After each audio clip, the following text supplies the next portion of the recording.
Hi hello ನಮಸ್ಕಾರ ಎಲ್ಲರಿಗೂ. ನಿನಗಾಗಿ ಧಾರಾವಾಹಿಯ ಬುಧವಾರದ ಸಂಚಿಕೆಗೆ ಎಲ್ಲರಿಗೂ ಸ್ವಾಗತ.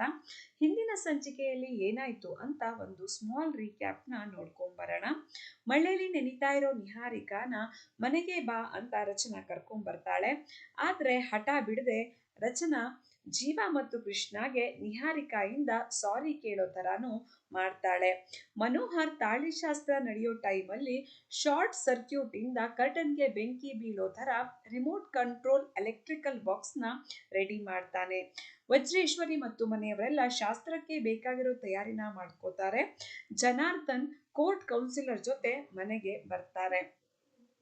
ಇವತ್ತಿನ ಸಂಚಿಕೆಯ ಮೊದಲ ದೃಶ್ಯದಲ್ಲಿ ತಾಳಿಶಾಸ್ತ್ರಕ್ಕೆ ಎಲ್ಲ ಸಿದ್ಧವಾಗಿದೆ.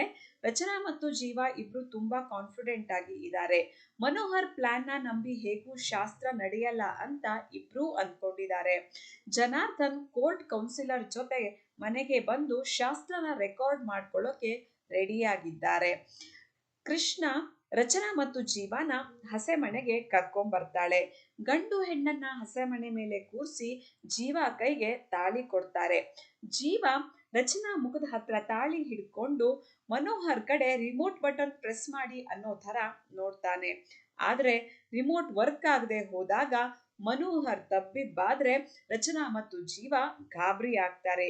ಈಗೇನ್ ಮಾಡೋದು ಅಂತ ತೋಚದೆ ಜೀವ ತಾಳಿನ ಹಾಗೆ ಹಿಡ್ಕೊಂಡಿರ್ತಾನೆ.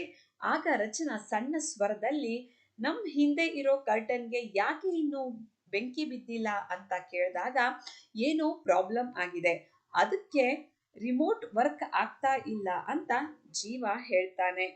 ಇವಾಗ ಏನ್ ಮಾಡೋದು, ಏನಾದ್ರೂ ಮಾಡಿ ಪ್ಲೀಸ್, ನಿಮ್ ಹತ್ರ ತಾಳಿ ಕಟ್ಸ್ಕೊಳ್ಳೋ ದೌರ್ಭಾಗ್ಯ ನಂಗ್ಯಾಕೆ ಅಂತ ರಚನಾ ಕೇಳಿದಾಗ ಸರಿಯಾಗಿ ಲಾಕ್ ಆಗಿದ್ವಿ, ತಾಯಾಣೆ ನಂಗೆ ಏನು ಗೊತ್ತಾಗ್ತಾ ಇಲ್ಲ, ನಾನೇ ನಿಮ್ಗೆ ತಾಳಿ ಕಟ್ಬೇಕು ಅಂತ ಕುಣಿತಾ ಇದ್ದೀನ, ಒಬ್ಬ ಹುಚ್ಚಿಗೆ ತಾಳಿ ಕಟ್ಟೋವಷ್ಟು ಹುಚ್ಚ ನಾನಲ್ಲ ಅಂತ ಇಬ್ರು ಜಗಳ ಮಾಡ್ಕೋತಾರೆ. ಆಗ ಜೀವ ಸ್ವಲ್ಪ ಗ್ಯಾಪ್ ಕೊಡಿ, ಏನಾದ್ರೂ ಯೋಚನೆ ಮಾಡಿ ಹೇಳ್ತೀನಿ ಅಂತ ಹೇಳ್ತಾನೆ. ಎಲ್ಲರ ದೃಷ್ಟಿ ಇವರ ಮೇಲೆ ಇರೋದ್ರಿಂದ ಬೇಗ ತಾಳಿ ಕಟ್ಟು ಅಂತ ವಜ್ರೇಶ್ವರಿ ಹೇಳಿದ್ರೆ ತಾಳಿ ಹಿಡ್ಕೊಂಡು ಅದೇನ್ ಗುಸುಗುಸು ಅನ್ಕೊಂಡು ಅಂತ ಜನಾರ್ದನ್ ಹೇಳ್ತಾರೆ. ಆಗ ಜೀವ ಲಲಿತಮ್ಮ ಯಾಕೆ ಬಂದಿಲ್ಲ, ಅವರಿಗೂ ಕರೆದಿದ್ದೆ ಅಂತ ಜನಾರ್ದನ್ಗೆ ಕೇಳ್ತಾನೆ. ಅವಳಿಗೆ ಜ್ವರ, ಅದಕ್ಕೆ ಬಂದಿಲ್ಲ ಅಂತ ಜನಾರ್ದನ್ ಅಂದಾಗ ಕೋರ್ಟ್ ಕೌನ್ಸಿಲರ್ ಯಾಕ್ರಿ ತಾಳಿ ಇನ್ನು ಕೈಯಲ್ಲೇ ಹಿಡ್ಕೊಂಡಿದ್ದೀರಾ, ಯಾಕೆ ಕಟ್ತಾ ಇಲ್ಲ, ಯಾರಾದ್ರೂ ಇಂಪಾರ್ಟೆಂಟ್ ಇರೋರು ಬರ್ಬೇಕಿತ್ತ ಅಂತ ಕೇಳ್ತಾರೆ. ಆಗ ಜೀವ ತುಂಬಾ ಬೇಜಾರಿಂದ ಅದೇ ಲಲಿತಮ್ಮ ಬರ್ಬೇಕಾಗಿತ್ತು, ಅವರು ನಂಗೆ ತಾಯಿ ಸಮಾನ, ಅವ್ರಿಲ್ದೆ ತಾಳಿ ಕಟ್ಟೋಕೆ ನನ್ ಮನ್ಸಿಗೆ ಸಂಕಟ ಆಗ್ತಿದೆ ಅಂತ ನಾಟಕ ಮಾಡ್ತಾನೆ. ಆಗ ತೇಜ ನೀನು ಎಷ್ಟೇ ತಲೆ ಕೆಡಿಸ್ಕೊಂಡ್ರು ಏನೂ ಮಾಡೋಕೆ ಆಗಲ್ಲ, ನಿಮ್ ಆಟ ಮುಗೀತು ಅಂತ ಮನೋಹರ್ಗೆ ಮಾತ್ರ ಕೇಳೋ ತರ ಹೇಳ್ತಾನೆ. ರೂಮ್ ನಲ್ಲಿ ಮನೋಹರ್ ಮತ್ತು ಜೀವ ಎಲೆಕ್ಟ್ರಿಕಲ್ ಬಾಕ್ಸ್ ನ ರೆಡಿ ಮಾಡೋದನ್ನ ತೇಜ ನೋಡಿರೋದನ್ನ ಫ್ಲಾಶ್ ಬ್ಯಾಕ್ ಅಲ್ಲಿ ತೋರಿಸ್ತಾರೆ. ಅಲ್ಲಿಗೆ ಮನೋಹರ್ಗೆ ತನ್ನ ಪ್ಲಾನ್ ನ ತೇಜ ಹಾಳು ಮಾಡಿದಾನೆ ಅಂತ ಗೊತ್ತಾಗತ್ತೆ. ಆಗ ರಚನಾ ಲಲಿತಮ್ಮ ಹುಷಾರಾದ್ಮೇಲೆ ಈ ತಾಳಿಶಾಸ್ತ್ರನ ಇಟ್ಕೊಳ್ಳೋಣವಾ ಅಂತ ಕೇಳಿದಾಗ ಜೀವ ನನ್ ಮನ್ಸಲ್ಲಿ ಇರೋದನ್ನ ನೀವೇ ಹೇಳಿದ್ರಿ ಅಂತ ಹೇಳ್ತಾನೆ. ಆಗ ರಚನಾ ಅಂಕಲ್ ತಾಳಿಶಾಸ್ತ್ರನ ಪೋಸ್ಟ್ಪೋನ್ ಮಾಡೋಣವಾ ಅಂತ ಕೇಳಿದಾಗ ಜನಾರ್ದನ್ ಕೋಪ ಮಾಡ್ಕೊಂಡು ಏನೂ ಬೇಡ, ಫಿಕ್ಸ್ ಮಾಡಿರೋ ಮುಹೂರ್ತಕ್ಕೆ ತಾಳಿ ಕಟ್ಸಿ ಅಂತ ಲಲಿತಾ ಹೇಳಿದಾಳೆ, ನಾನು ಅವಳ ಮಾತನ್ನ ಮೀರಲ್ಲ, ನೀವೂ ಮೀರೋ ಹಾಗಿಲ್ಲ, ಕಟ್ಟೋ ತಾಳಿನ ಅಂತ ಜನಾರ್ದನ್ ಹೇಳ್ತಾನೆ. ಇನ್ನೇನು ಮಾಡೋಕು ಗೊತ್ತಾಗದೆ ಜೀವ ಮನೋಹರ್ ಕಡೆಗೆ ಏನಾದ್ರೂ ಮಾಡಿ ಅನ್ನೋ ತರ ನೋಡ್ತಾನೆ. ಆಗ ಮನೋಹರ್ ಕೈ ಸನ್ನೆಯಿಂದ ಜೀವಾಗೆ ಏನೋ ಹೇಳ್ತಾನೆ. ಇದನ್ನ ಜೀವ ರಚನಾಗೂ ಹೇಳ್ತಾನೆ. ಎಲ್ರೂ ಇನ್ಯಾಕೆ ತಡ ಅಂತ ಪ್ರಶ್ನೆ ಮಾಡೋಕೆ ಶುರು ಮಾಡ್ತಾರೆ.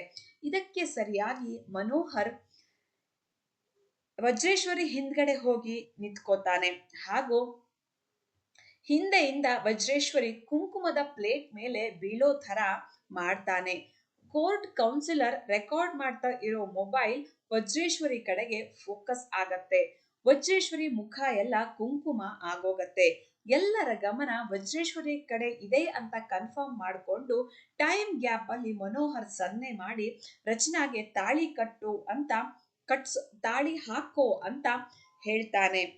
ರಚನಾ ತಾಳಿನ ಹಾಕೋತಾಳೆ.